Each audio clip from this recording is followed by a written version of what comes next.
Today on True Patriot Love, Under the Pillar Resources, we're going to meet with Stan Sudol, expert on natural resources and mining. For the last year, we've been hearing how essential it is that we take advantage of our natural resources, our critical minerals. Well, today Stan's going to take us through and tell us where in Canada these resources actually are, and are we really tapping into them? Are we doing the best we can to move forward these advanced projects? Today, we'll let you know.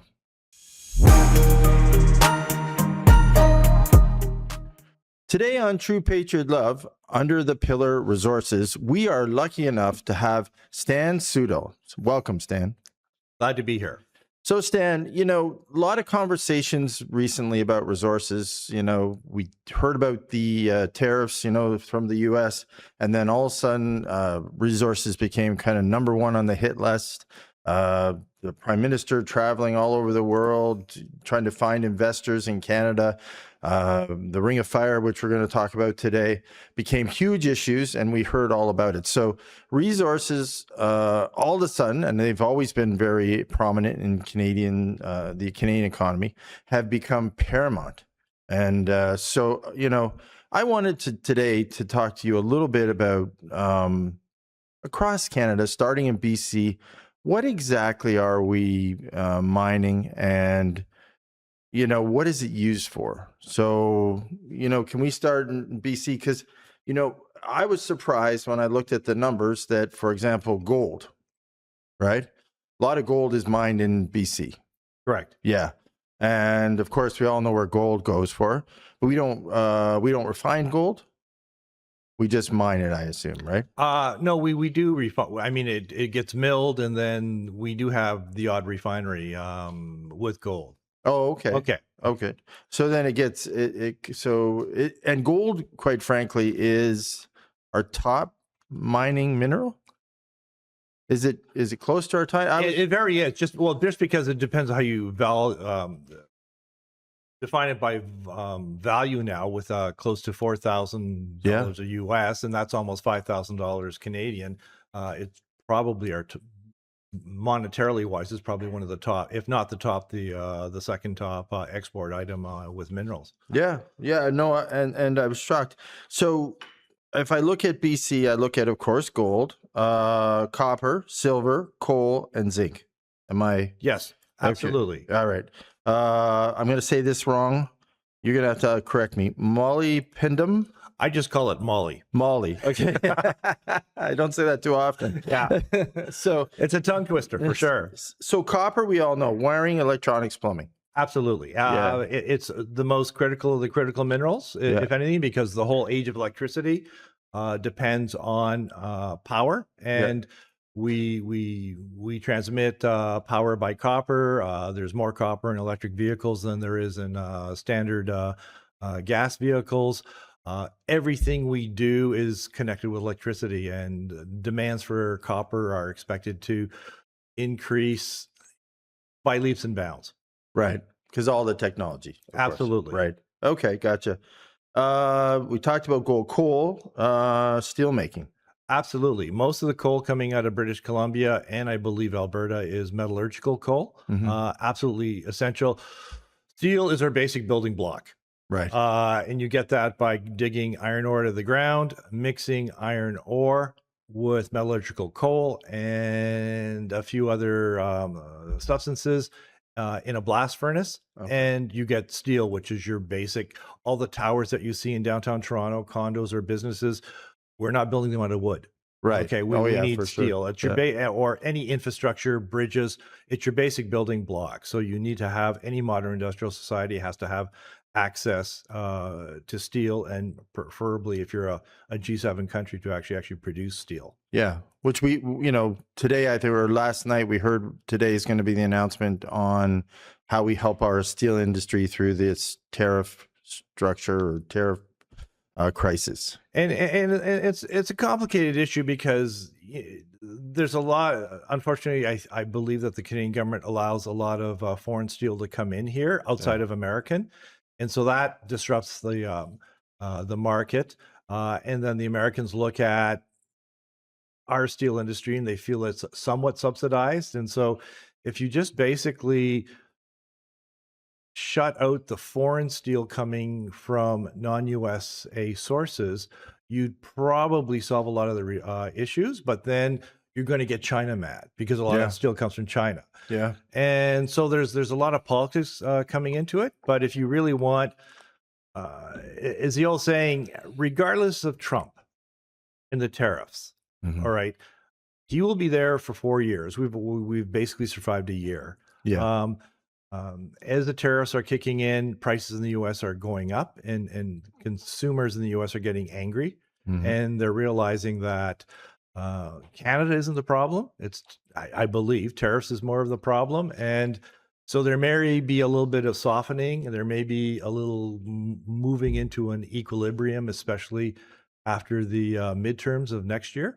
So we'll see how that goes. But basically, we're attached to the Americans. I'm going off topic a little bit. I know Carney is trying to get open new markets, but when 75% of our economy is tied to exporting in the U.S., and then the number 2 is like way down on the list. Yeah. From 75 to maybe 10%. Yeah. That's a tall order. Like I don't even think God could change the economic reality that we are joined with the Americans at the hip, and we have to deal with it and muddle our way through. Yeah, we did a great show on steel and the production of steel a couple months back, and it was very interesting. The Chinese steel coming in and the quality, and how the quality is much lower than the steel we make here for the minerals and the resources. And I was blown away because I didn't know any of this. Right. Absolutely. And you know what? It's always cheaper from China. Right. Yeah, whatever we do, it's always going to be cheaper in China. And I have to sort of point out to people, well, you know what? If you really want the cheapest of everything, well, then get rid of the border. I mean, Canada in itself there's a border, there's rules, regulations. It's more expensive because we choose to be independent. So we make rules and regulations. And so you can't always go into the cheapest place, because if you do, then there will be no jobs for Canadians. Yeah. No, I agree. Silver. Some similar to gold to a degree, but there's a lot of high-tech usage, especially in solar panels and elite technical applications. Okay. And moly. A steel additive. You mentioned that earlier. Yeah. And what you find is with the open pit copper mines in BC, I almost want to call BC a kingdom of copper because there's so much copper. Right. And the copper is a good quality copper because there's not bad elements like arsenic, which complicates smelter refining. It's a very clean concentrate. Okay. I've been told over and over again. Yeah. And so in the southern part of BC, you tend to have copper moly. As you go further, sometimes you'll have some gold and silver, but more copper and moly. As you go into the Golden Triangle and into the it's exactly how it sounds, new, it's not a new, but an older mining region in northern BC, you have a lot of copper mixed with gold and silver. Yes. So you're really doing double duty, and you're making a good chunk of money because the grades of copper are lower, it can be fairly low, but because of the gold and silver, it's economical to mine them. To mine it. Yeah, it makes sense. Actually, I was listening this morning. It was a Tucker Carlson show with Chris Olson, and he was talking about gold and silver and how silver, and I always wondered why silver was so, the value was so much lower. And it was interesting. So, if you get the chance to check out the show, it was a really absolutely. Good show. Yeah, for sure. Alberta potash. Not so much. Well, there may be some, but if you're really looking at the next, you'll see some metallurgical coal in Alberta, but the next big mining province is really Saskatchewan, right? Which is basically potash in the middle. Yeah, we are one of the world's major potash producers. BHP has spent billions investing in a new potash mine, but there's a legacy of older potash mines that have been contributing to the Saskatchewan economy. Okay. And literally, if you take potash away, you'd probably see, without that, which is turned into fertilizer. Yeah. Without that, you probably see a quarter die off in global population because it's such an essential part of ensuring that crop yields stay high. So, Oh, and some okay. fertilizer, it's mixed with natural gas or oil derivatives. Yep. So again, when people say, well, stop oil, stop producing oil, well, no, we can't, because oil isn't just used for gasoline and heating. Yeah. It's used in fertilizer. It's used in pharmaceutical. It's used in such a wide variety of consumer products that we will always need to produce oil for some plastics. We will always need to produce oil on some level because of the materials that we get out of the oil and natural gas production. Yeah, it's interesting. I'm an accountant by trade, Okay. and years ago I had a client. It was Monsanto Canada. Okay. Yeah, so I didn't know any of this, to tell you the truth, until I started doing some work with them. It was one of my clients years ago, and yeah, it was really a great education for me to learn how potash and how it all worked, which and oil and gas, and yeah, most Canadians don't know that, right? And they don't know how actually pivotal or essential we are for production in the world. Oh, absolutely. Yeah. Unfortunately, our media is concentrated in the Toronto, Montreal corridor, Yeah. and here even going 400 kilometers north of Toronto to a mining town is not very people don't often do that, so they're very disconnected Yeah. from the mining cycle.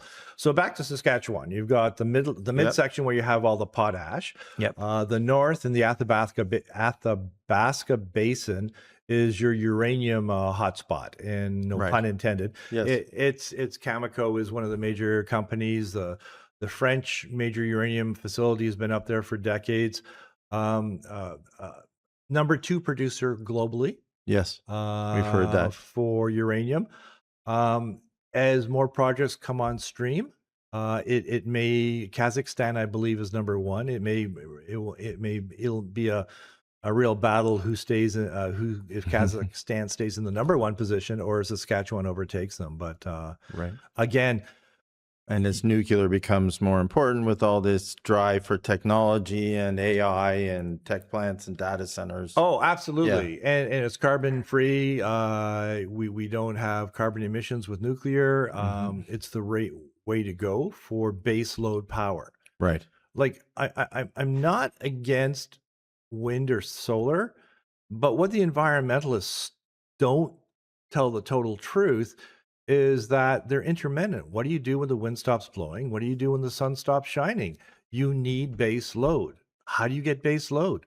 Well, on one hand, you're basically coal, natural gas, coal-fired natural gas, nuclear, hydroelectric.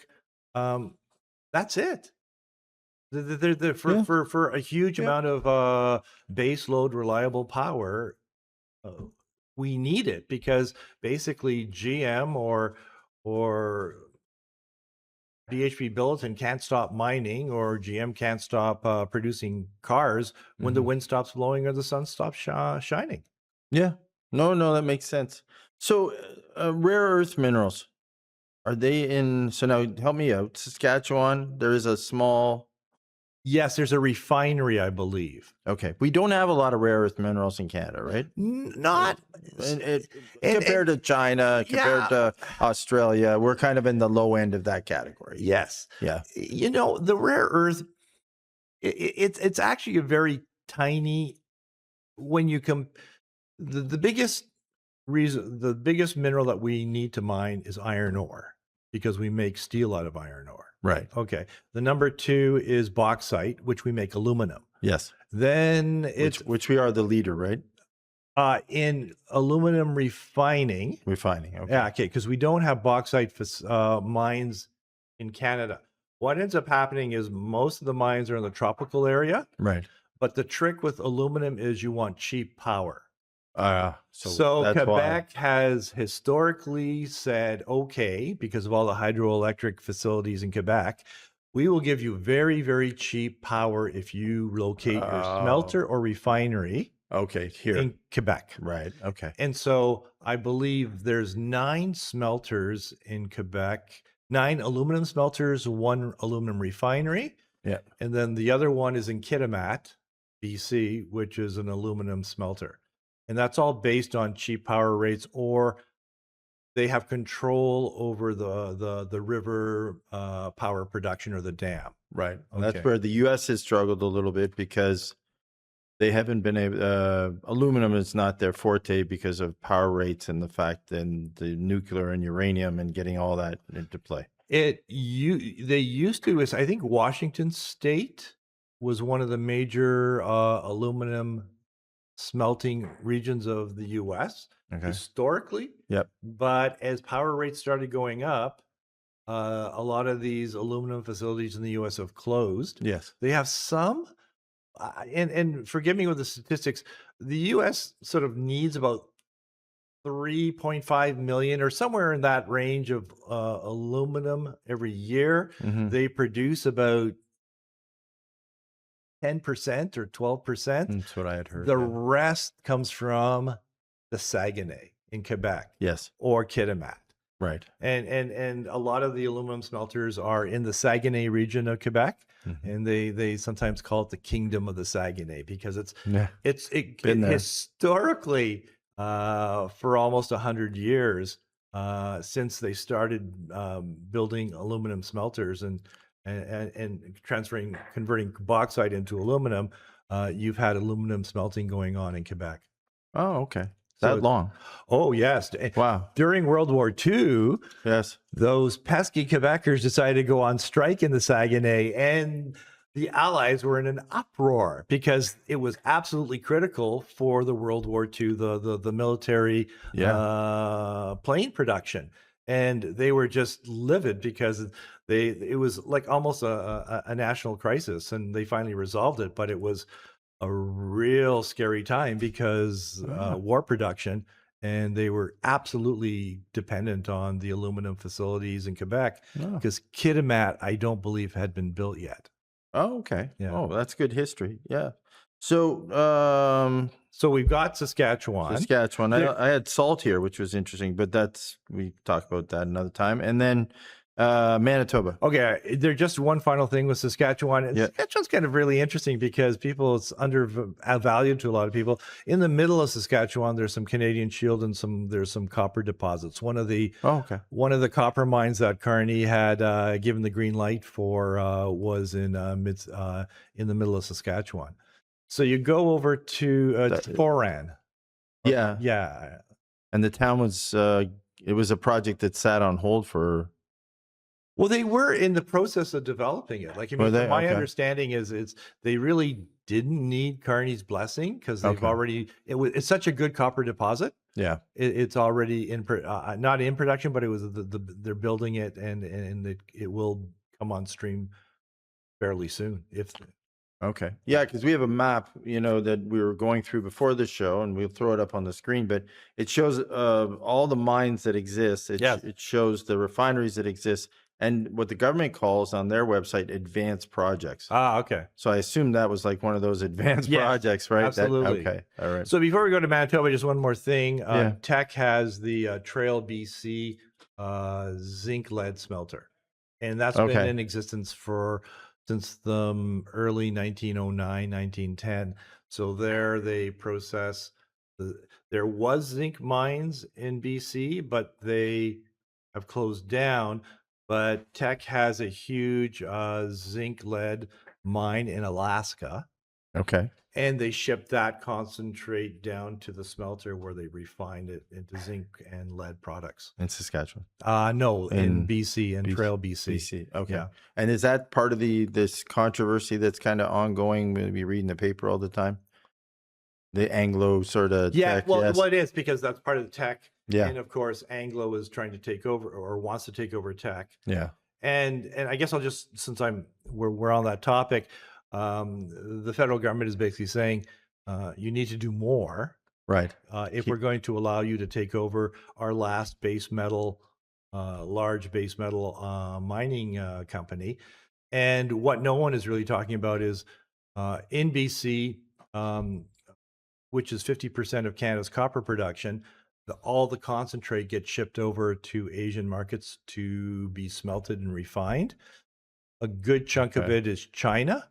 Yep. So security of supply is such a number one priority for governments today in North America, yet we're shipping almost half of BC copper concentrate to China, as Yeah. well as to Japan and South Korea. Yes. And I'm advocating that if Anglo wants to take over Teck, that they have to build a smelter refining complex in BC. And if not, go away. That's that to me. I'm very nationalistic on that. That is your key to entry. If you really want to tell me you're committed to this country, and yes, it's expensive, and yes, it's cheaper to get it done in China or Japan or South Korea, but if you want to take over the premier, the number one critical minerals company in Canada, which is Teck, Yes. then I believe you need to build a smelter refinery complex, preferably on the coast somewhere in Prince Rupert or Kitimat or somewhere there. Oh, okay. Good. That'll ruffle some feathers, I'm sure. Yeah. No, I love it. Manitoba now. Manitoba historically has been the Thompson Nickel Belt, and Thompson, the town. Yeah. Inco, the old Inco found the Thompson nickel deposit, I guess, in the 1950s, and it took them, I believe, the late 50s, early 60s. It took them about 6 years to build the mine, build the concentrator, build a smelter refinery complex, a railway spur in the town. Okay. It was because there was such a shortage of nickel at that time. Because in the 50s, the majority of nickel was coming out of the Sudbury Basin. Yeah, of course. Yeah. And so they were really desperate to get an alternative supply going. And of course, you had the Cold War, military buildup. Nickel is absolutely critical for everything to do with war. Because stainless steel and batteries. And well, batteries now, but back then it was stainless steel and nickel hardened steel. Right. Okay. For I'll all the equipment. We got it. I'll expand on that when we get to Sudbury. Okay. Okay. But so when they built Thompson, it was the largest private sector investment in Manitoba history at that time because it was such a massive complex, and they did it in record time. Oh, and it was quite amazing. Cool. Zinc. So in Manitoba. Yeah, you know what? I've just gotten a little bit of I can't remember. Well, that's all right. And okay. So zinc is used for galvanizing? Yes, absolutely. So I didn't, I was trying to rust think. resistant. And exactly. I was trying to think what zinc was used for, and then all of a sudden, it kind of this morning I was going through it. Lithium, which is growing, it's starting. Yes, lithium was now it's becoming was the topic of the year, I guess, or the 2 years. There is a small lithium mine in Manitoba, but now you've got lithium exploration all across the country. The hot spot tends to be in the James Bay region of Quebec. I mean, you have small juniors saying, well, I've got 10 million tons of lithium and I'm going to build a refinery. That's really stretching the truth. You need around 40, 50, 60 million tons of lithium. Okay. Above 1%. Like if you're going to be taken seriously by the big boys and you're going to be talking about a refinery, you need to see those numbers. Okay. And so if you have juniors that have a very small deposit, I am dubious of all their their PowerPoint presentations and stuff. You need to basically look at, like I say, 40, 50, 60 million tons, then we're talking. Then we're looking at some legitimacy there. Okay. I'm not saying that these small ones can't find enough to get to that threshold, but until they get to that threshold, they have to do a lot more drilling to shore up the deposits that they do have. Okay. And there's gold in Manitoba too? And I'm trying to think. Yes. I've heard. Yes. In the south. Yes. There's the section of Manitoba that is an extension of the Canadian Shield in North or Western Ontario. There's one or two gold mines. Okay. I believe. Oh, interesting. And like you said, the refineries, it goes from there probably to BC. The gold? Yeah. No. Gold is generally what you have is a gold deposit, and then within a circle of 100, maybe 200 miles or kilometers, you have a mill. Right. Or it could be beside, depends on, it's all fluid because gold mines come and go. Yes. Once the mill is there, well, then they'll look for feed from other gold mines to process it, get it up to, I think, a Dory bar, which is like 96, 97% pure. And then that goes to a refinery to get it to 99.9% pure. Oh, okay. All right. I gotcha. Ontario, of course. Let's go to now. This one's the hotbed, right? Yeah, big kahuna. Okay. Yeah. First, we'll start in my hometown of Sudbury. Okay. Are you from Sudbury? Yes. Oh, I didn't know. Yeah. Oh, yeah. That's great. A lot of friends. I spent a lot of time. I had a project up there, and when I was younger, I loved it up there. That's Sudbury Saturday Night. There's 130 years of mining history. Basically, nickel, copper, PGMs. The big nickel. Yes, absolutely. You've got mines that Creighton Mine started in 1901, still going. Yeah. So some of these mines last longer than auto assembly plants. Yeah. People think the end all and be all, and I'm not knocking auto assembly plants. I was born in Sudbury, but my mother's sister lived in London, Ontario, and her husband worked for the Ford plant in St. Thomas. Okay. And that was closed years ago. And yet, and the drive was the rough and tumble roads of Northern Ontario, which the governments at that time, because I'm a little bit older, did not pave the highways. Then you get into Southern Ontario and those smooth highways. That's where Northern Ontario resentment started, okay? Yeah. But with all the logging trucks and everything, and all the trucks coming in those old dirt roads, I remember, yeah. So we went to North Bay. So So when we came to Canada. Okay. And then we came down to the city, of course, when trades were needed. So I remember, as a kid being up there. Oh, it's a lot of, the Northern Ontario, the biggest boom came during the 1950s when basically America was the manufacturer to the world. America back in the 50s was the China of today. Yes. They basically, Europe was devastated after the war. Rebuilding, same with Asia. So anything of significant manufacturing capability was in Eisenhower's America. Yes. And so the amount of material, you needed enormous amounts of raw material to go into these manufacturing facilities in the America during that boom time. And that's when Northern Ontario boomed, because they needed our nickel, our copper, our platinum group metals. They needed our zinc. They needed our lumber. They needed our steel, Algoma, in Sault Ste. Marie.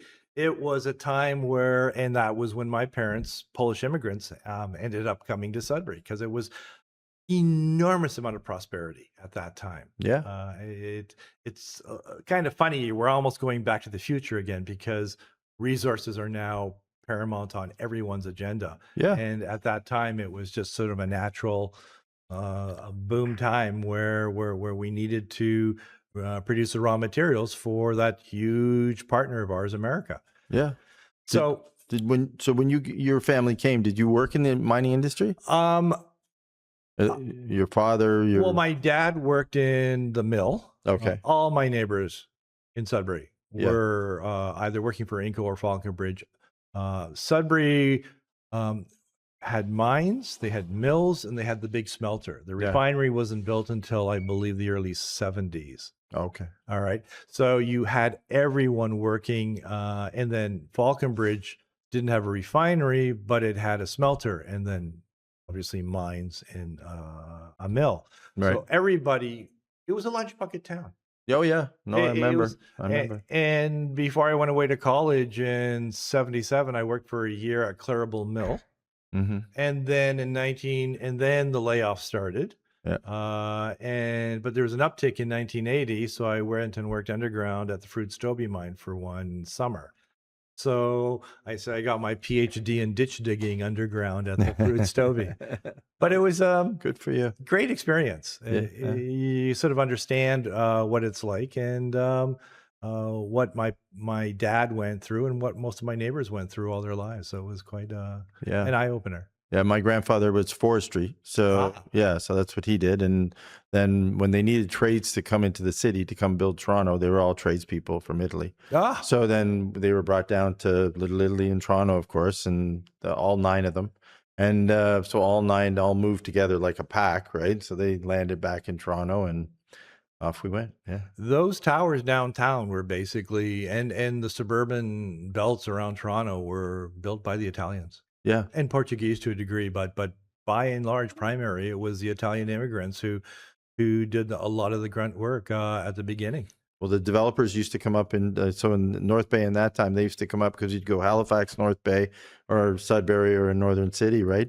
If you're coming in from Italy, usually, and because it was after the war, so they would actually come up and recruit people to come down into the city, and then tell you how great it was. It wasn't so great, no, honestly. We got here, but they built these centers, which was so smart. They built these clubs. Yes. The different Italian clubs. Yes. So when you got here, you'd actually be able to find people that you could relate to. So you wanted to stay. Yeah. Because a lot of people came down first and they're like, oh, this is terrible. But it worked.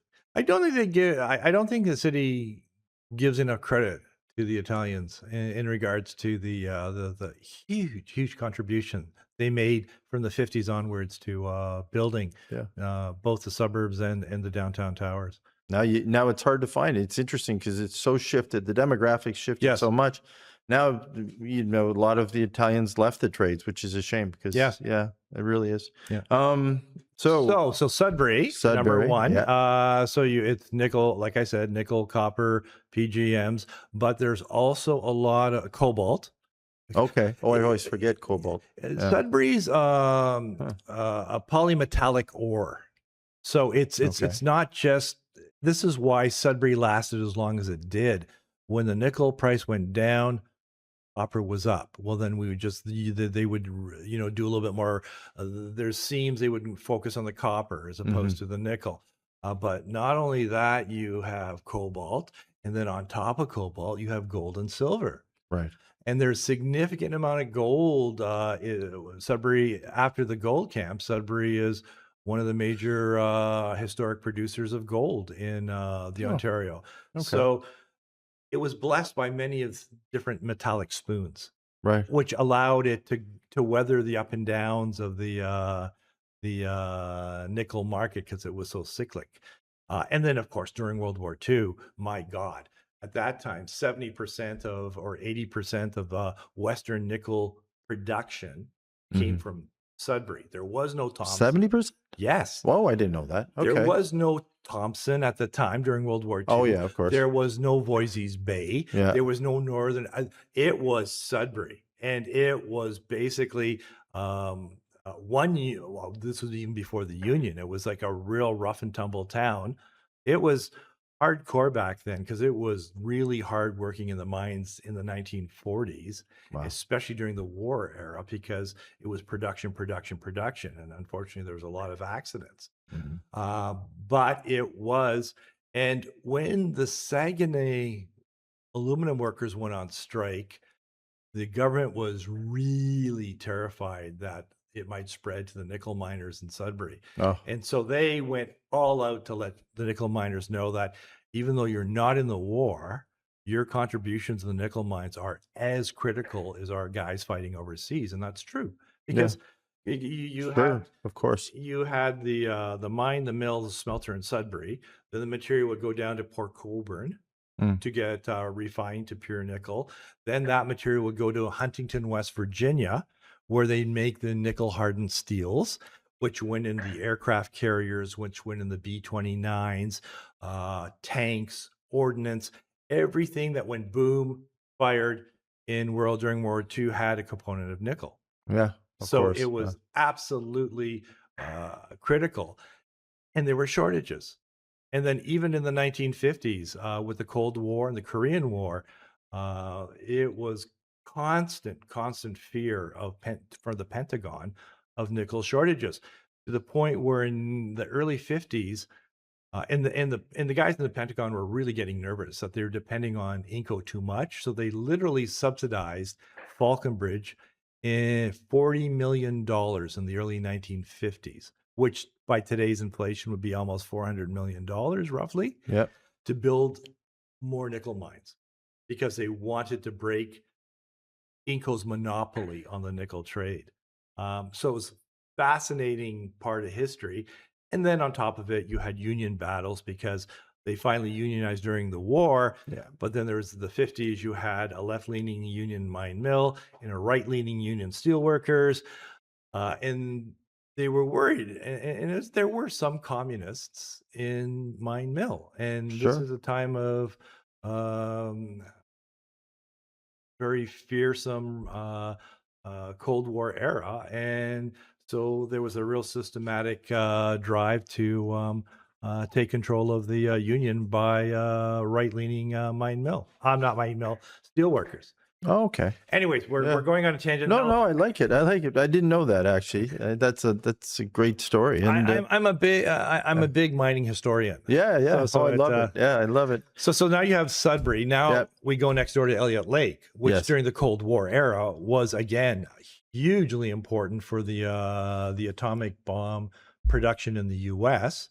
and again a critical part of American military planning because they wanted to get as many bombs built as quickly as possible. And so that's what a town that just almost grew overnight and lasted for a few years. And then the American government canceled the contracts, the first bust. And then another bust boom came when they started using uranium in nuclear power plants. Mm-hmm. But finally, the ore was getting low grade. The ore in the Athabasca Basin in Saskatchewan was much higher. And so Elliot Lake became a semi-ghost town, and that was that. That's uranium. I've been to Elliot Lake forever. Oh, it's a pretty. It was pretty, yeah. My brother worked for Denison, so Okay. I was back and forth to Elliot Lake quite often. So it was quite a nice picturesque town. Yeah, nice place to live, to retire and disappear. Yeah, unless it's just a bit isolating. And in winter, you think winter is bad in Sudbury, Elliot Lake. But we're spoiled by the lack of snow in Toronto. Yeah, we are. Ring of Fire. Before we go to the Ring of Fire, let's talk about the gold camps in Ontario. So basically, it starts like this. They're building a railroad in Northern Ontario to connect the farming country in the far north, the Clay Belt. Okay. So at a place called Cobalt, allegedly, some prospectors threw an axe at a fox, and when they went to get the axe back, they saw this funny material, and voila, a silver boom that was extraordinary. I think eventually 400 million ounces of silver, making it one of the primary silver booms in North America. Oh. The knowledge that we built and the money that we made ended up, people started understanding the geology of the Canadian Shield. So they went further north and in 1909 discovered Timmins and the biggest gold camp in Canada with, I think, 75 million ounces and counting. Then they discovered around 1912 or 1916 Kirkland Lake. Mm-hmm. And then they thought, well, there's a provincial border, but the geology doesn't stop. So they went over to Rouyn-Noranda, which is basically Quebec's version of the Klondike. Yes. Big copper gold production. Then they went further and found Val d'Or, another big gold camp. And then just a side tangent with Val d'Or, well, they brought in a smelter in the late 20s. And in 1931, Noranda, the company that had it, built a refinery in Montreal. 1931, Depression, Canada, and you built a copper refinery. Why not? The mayor must have thought he died and gone to heaven. Yeah. Well, yeah, a lot of cheap trades, right? People around, good time to build. In 1930s, you used a lot more manpower than you did in 2025. Yeah. All these facilities, smelters, refineries are still in existence. The 2 smelters in Sudbury were built in the 1930s. Okay. These are multi-generational facilities. Once you build it and you pay for it, it's I know there's problems right now with issues of concentrate and the financial challenges some of these smelters are having, but they are absolutely strategic for our critical mineral strategy. Okay. You cannot just have concentrate. You need to be able to smelt and refine these materials, or else you're not getting the full benefit of the resource. Right. So that was I didn't know that those gold went that far over. Yes. Yeah, actually that shocked me a little when you started to go further into Quebec. Oh, yeah. Absolutely. Yeah. And then we got to Red Lake, which is the last big gold rush camp in the 1920s, still going today. And Hemlo in 1980, and still going today. I remember. So these are like fascinating, enormous economic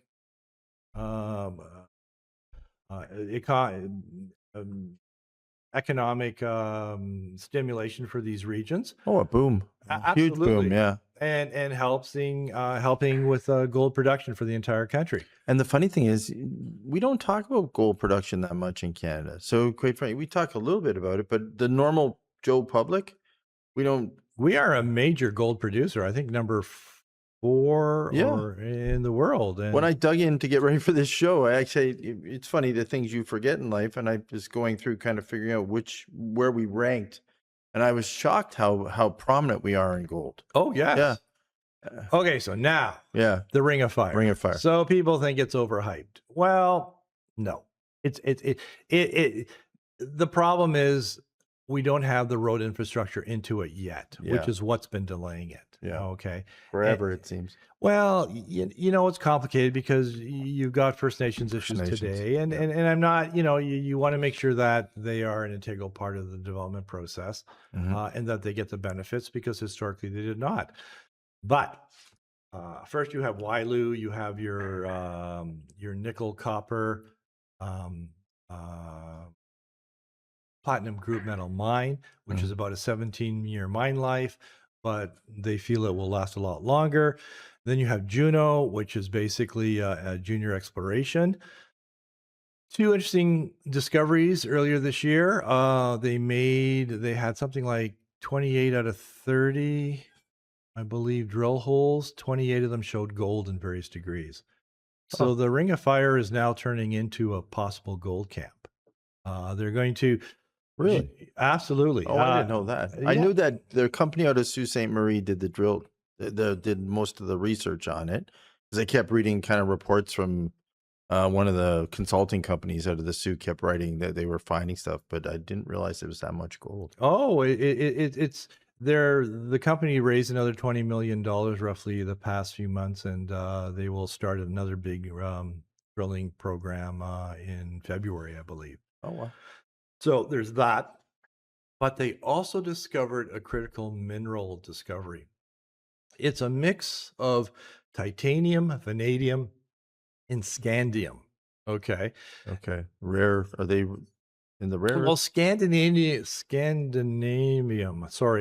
might be considered a rare earth. Okay. Not vanadium or titanium. Yeah. It's roughly 1 billion tons of this interesting A rock. billion. Oh, Just okay. a back of the envelope Yeah. estimation. Titanium is used for aerospace Yeah. and medicals. Okay, and all three of these minerals, the top producers are China and Russia. So there you see some problems here. Okay, Okay. titanium, military applications. Scandium helps harden aluminum Yes. and is used in computer chips that have military applications. Yes. And then vanadium is used to harden steel, and it's also used for battery storage. Oh, So these are all very critical minerals that we need in the future of electrification, as well as security of supply with military production. oh, okay. And all three of them can have refineries built. And then let's not forget about the chromite. Built up Well, not up there because it's too isolated, but probably built in Thunder Bay or Thunder Bay. Sudbury. Yeah. Wailu is wanting to build a specific nickel refinery in Sudbury that produces material specifically for the electric vehicle market. Hmm. And the chromite is the Globe and Mail just dismissed the chromite as not a critical mineral, but over half of chromite is produced in South Africa, and that's a huge problem. They have a huge problem with electricity. A lot of the chromite smelters are shutting down. It may become a priority again, depending on what happens in South Africa. So it's a secure, huge resource of something that is absolutely essential for stainless steel in North America. Okay. So chromite goes into stainless steel. Yes, Okay. I got it. absolutely. Okay. All right. And you would like Yep. to, and you would have a chromite ferrochrome facility built somewhere in the province as well. Yep. Okay. So when I say that it's a huge foundation for a lot of new industry in Ontario, and the Ontario government, of course, has been doing a lot of advertising, and so there is a lot of foundational industry. Yeah. And then with foundational industries, you get feeder industries, like in when aluminum in Quebec, because they have all the smelters. Hmm. There's a lot of secondary industry in manufacturing aluminum. Exactly. Of course. So this is why it's so important, and we shouldn't dismiss it because it's taking a bit of time. It will come to the fore, and it will help because something that was in Toronto Star today. The manufacturing sector in Ontario for the first time since 1976 fell below 10%. Yes. And even 205, 17%, 10%. 17 in 205, 17% of the economy was manufacturing. Ontario was because of the tariffs, because of the challenges. Ontario's in trouble. Yeah, we're not making anything. No, and we gave up on making, and quite frankly, well, we became financial services, real estate.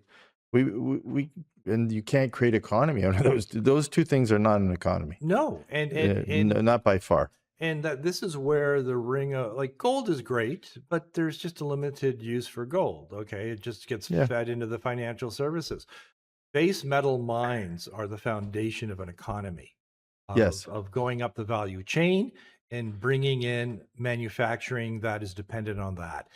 But it also gives us leverage with Donald Trump and the Americans. And that's something people are forgetting. Right. That's why the premier is so enthusiastic about the Ring of Fire, because it gives him some aces in his back pocket to say, look at all these military applicable critical minerals we will be mining that will give you, America, security supply, that will make sure your military doesn't have to depend on China and Russia for these materials. Right. The $1 trillion a year they spend on. Absolutely.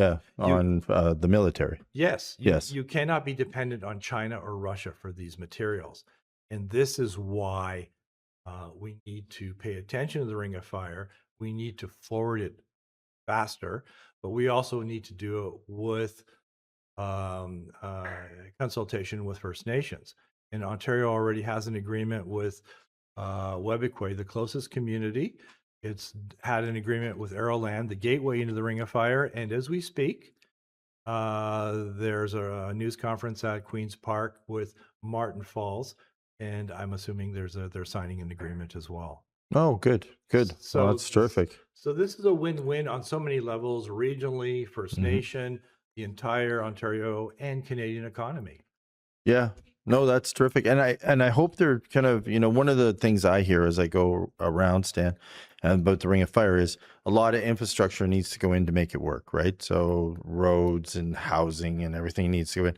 And we just want to make sure that that's going to Canadians, number one. Number two, whatever government puts into it, there's an ability to recoup it. So they've done the work to make sure, they've done deals with the developers. They have money coming back once they get it all in place. So they're not offshoring it. And that's one of the things that people, I think that's a little bit of the skepticism I'm hearing now. Okay. And people are, you mentioned nationalistic, I think people are just like, okay, that's fine, but money has to come back into Canada. So whatever we do here, we can't, see a bunch of foreign investors peeling money out of the country to create jobs for Canadians. And that's not good enough anymore. So, and I think that's, another show probably to go through, but something to think about. And I love, when you mentioned, so from, and mining, quite frankly, a number of facets or stages, right? So you have the exploration and the geoscience, then you have the extraction, then the processing, the advanced manufacturing, and the recycling. So that's the full cycle of it. And that's what creates all the jobs, as you mentioned before, that come into it. Quebec, everything leads back to Quebec. It seems Quebec is kind of not leads back to Quebec, but as you mentioned a couple times, Quebec is so critical in the critical minerals, critical in the mining sector. Well, the first you've got the only copper refinery and the only copper smelter, the copper refinery in Montreal, the copper smelter in Rouen. You have an industrial strategy that I think BC should copy from the Quebecers, with the cheap power rates and the 9 aluminum smelters in one refinery that is in that province, and then you have all the spin-offs from the aluminum smelting in the going up the value chain. I think Quebec is an absolutely excellent example. And on top of it, I forgot to mention the iron ore mines in the Labrador Trough, which is split between Newfoundland and Quebec, which again, high quality iron ore, which was built in the 1950s and 60s, and the infrastructure that goes into producing that. It's an industrial corridor on that people are sort of largely unaware of, because so much of our mining in all the provinces are normally in the north, and we tend to ignore it because everyone's just focused on either downtown Vancouver or the GTA or the greater GTA. Well, the East Coast, my friend Blair, he keeps telling me I have to do something with him down there on the business front, and how well the economy is doing right now. So he's, housing there isn't hitting the bump we're hitting here. Okay. So adjustments aren't happening. And, between resources right now, he's in St. John's. He's telling me like things are hopping. So I can see why, right? Between mining and gas and oil. Yes. Yeah. Absolutely. It's happening, right? So Atlantic Canada. So as you mentioned, nickel, copper, cobalt, iron in Newfoundland and Labrador. So, and the big Voisey Bay facility in Labrador, which is just a massive, and the huge fight that Inco had with Falconbridge in the late 90s, and which Inco ultimately won. And there's a hydromet nickel refinery on the island of Newfoundland that basically is processing it up the value chain. Yeah. But even yesterday in the National Post or the Financial Post, there was an interesting article about the increase in gold exploration on the island of Newfoundland.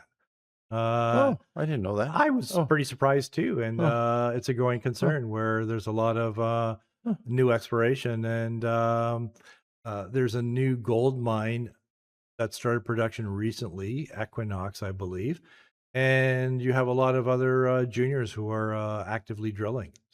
Wow. So it is going from coast to coast to well, I mean, obviously the Northwest Territories, diamonds, Mm-hmm. Yeah. and base metal exploration. Yeah. No, Nova Scotia, New Brunswick. So, of course, there's a few mines, but lead, I guess, in New Brunswick. Not the There are smaller The smaller. deposits. Not Yeah. not nothing of is major. I mean, there used to be in New Brunswick a fairly sizable zinc Okay. province Yeah. where you had mines there. I believe there was even a smelter there at one time, but they closed because the mines Oh, shut down.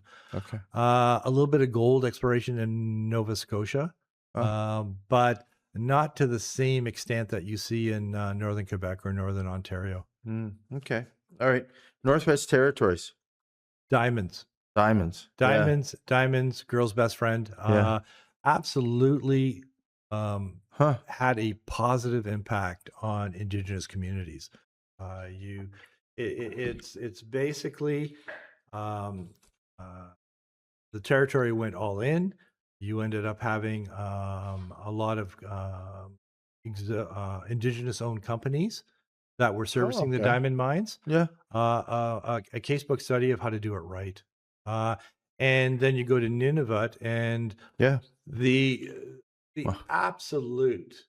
I cannot say enough about Agnico Eagle. If there is a gold company that has become the biggest gold company in Canada, mhm. of basically a textbook example of how to do Indigenous engagement right, how to do local sourcing, how to look after the environment. Yeah. I mean, you see that in Nunavut. The Agnico mines are about 25% of the GDP of Nunavut, Yeah. and indeed, and they you'll see them in Kirkland Lake. You'll see them in Detour Gold Mine, which is north of Cochrane. You'll see them in northwestern Quebec. They are in Finland. Again, they are the premier Canadian quintessential gold Mhm. miner, and they do everything right. And people, you just don't see people complaining about what they do. I can't talk highly enough about that company. Yeah, my friend Peter up there was he's told me like their karma is super good Yeah. because they just keep, they understand the climate, the people, and they know how to work with people. Yes. Yeah. Yeah. I've Absolutely. heard good things too. Yeah. Yukon. Um. Again, unfortunately, there was the problem with the gold open pit. There was a Mhm. failing, um, and that's really unfortunate because it's just sort of people see the bad apple. Mhm. Because there's an enormous copper gold. I don't know if it's gold, but it's a copper deposit that is of the same level of magnitude as what Teck's Highland Valley in central BC is. A huge multi-generational copper mine, and hopefully they're developing that, and it could have an enormous benefit for the Yukon economy, and also for the entire Canadian economy because it's copper. Yeah. Placer gold mining, historically because of the Klondike Gold Rush. Yeah. So was there, and I believe there was the old Keno silver lead deposit, which they basically closed down. Uh, but now people are sort of poking around at the historical area and see if they're finding new deposits or not. I was up in Yellowknife just before COVID, and we went over to the Yukon. Yeah, I was. It seemed like things were starting again. Like you just had a good vibe. People seemed to be working projects. The First Nations were actually getting involved up there. Government was interested. Yeah, I hope it does. Yeah, Yeah. it is. Around the world, when done right, mining has this enormous ability to bring marginalized people, Hmm. increase their standard of living. Yeah. And you've seen that over and over again, especially like I say in Agnico Eagle with the Inuit in Nunavut and Detour Gold, Indigenous involvement. Hmm.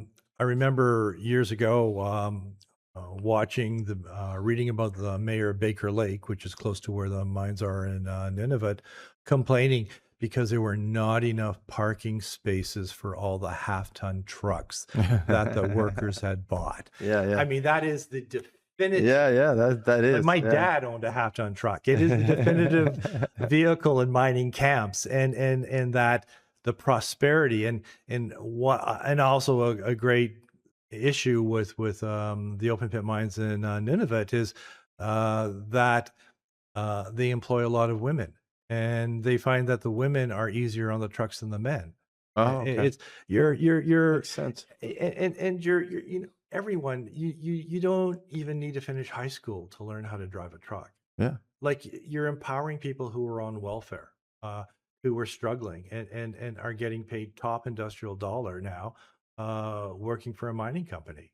The largest employer of Indigenous people in the country is the mining sector Yeah. or oil. Like, I mean, I've been brainwashed. I've heard that so many times, but between the oil industry and the mining industry, by far, those are the two resource areas are the largest employer of Indigenous people in the country.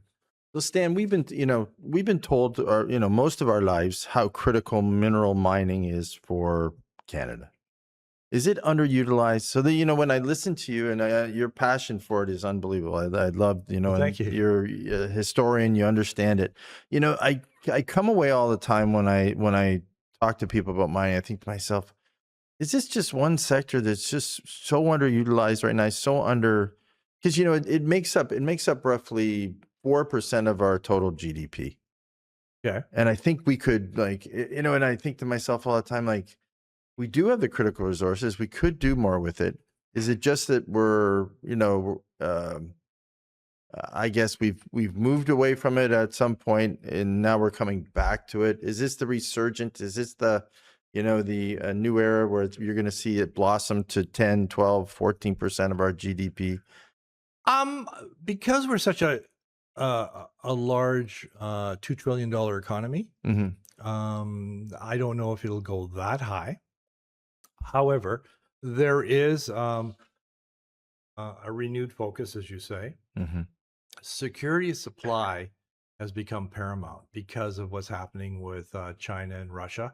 Hmm. Um, whereas 10 years ago, it's cheaper, let's just get it from Russia or let's get the material from China. Well, that doesn't cut it anymore. Right. So there is a renewed focus on do we have these deposits here? Yes. What do we need to do to access them? The investment in road infrastructure for starters, and let's get on with it.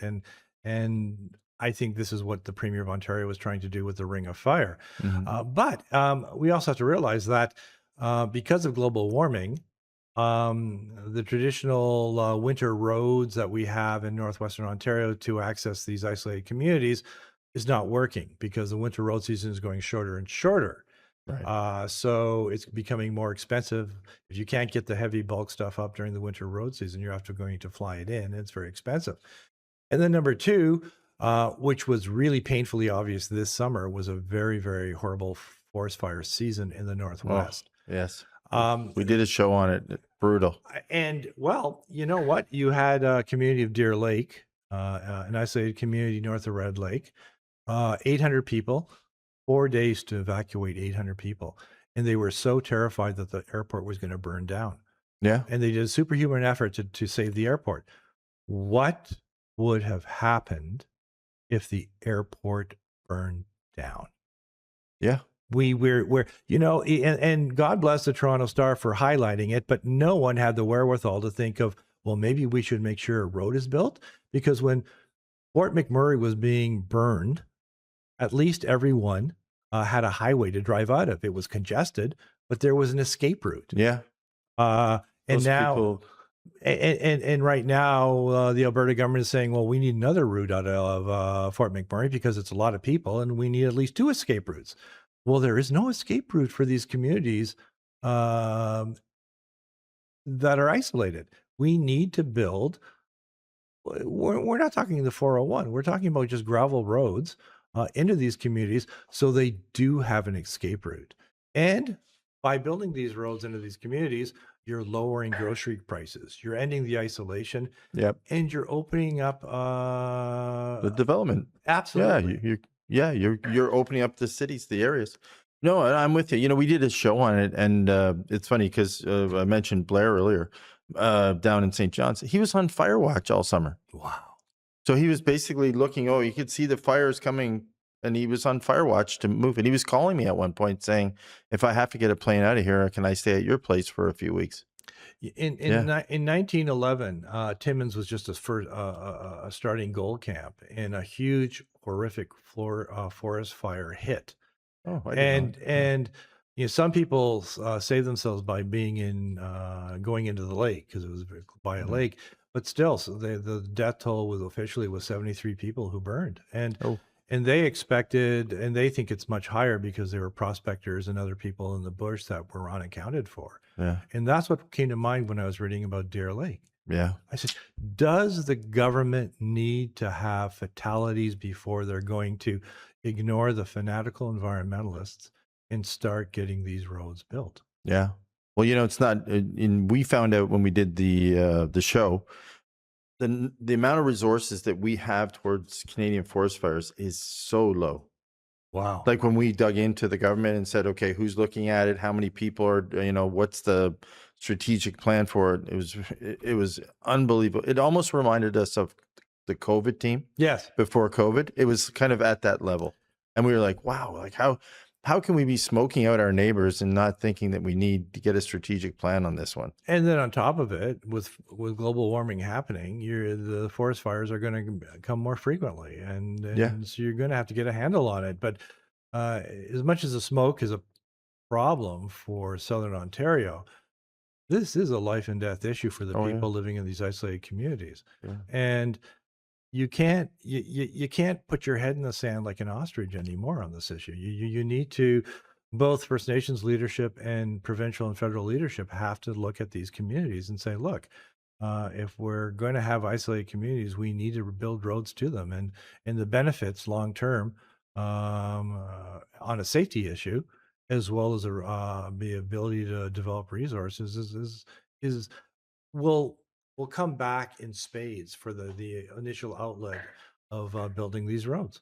No, I agree, Stan. And so, Stan, thank you very much for today. I got quite an education, and Thank you. As a historian, I learned a lot. So you taught me a lot about the history of it. And I really enjoyed it, especially my family background in the north. So it brought back memories. I'd like to spend some time with you the next time to talk about the value of each of the minerals and the resources. And then another show, just talk about who's doing it, because I think that's the other thing we don't talk about. And I'd like to learn more about that. So thank you for today. Absolutely. I look forward to the next shows. And for those of you, please watch. And we look forward to seeing you soon.